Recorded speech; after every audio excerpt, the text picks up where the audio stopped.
তোমাদের সব্বাইকে অনেক, অনেক, অনেক ধন্যবাদ ডাব কেকের পার্ট 2 কে এত ভালোবাসা দেওয়ার জন্য।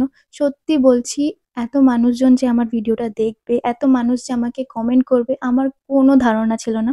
এটা আমার কাছে অনেক বড় পাওয়া, অনেক।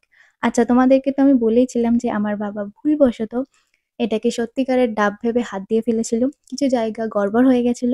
একটু মন খারাপ হয়েছিল যে আগের অবস্থায় আনতে পারবো কিনা। কিন্তু তারপর মন খারাপটাকে একটু সাইডে রেখে আবার কাজ শুরু করলাম।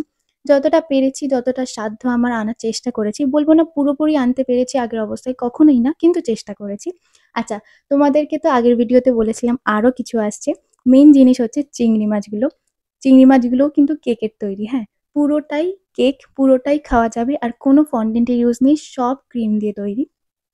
আর ডাব চিংড়ির যে ঝোলটা দেখছো সেটা কিন্তু হোয়াইট চকলেট দিয়ে তৈরি। তোমরা যদি এর ডিটেলস জানতে চাও প্লিজ আমাকে কমেন্টে বলো কি কি ইউজ করেছি, কিভাবে করেছি, আমি একটা ভিডিও আনবো এর উপরে। আর তোমরা তো ডাব কেকটাকে খুবই ভালোবেসেছো, এবার বলো ডাব চিংড়ি কেমন?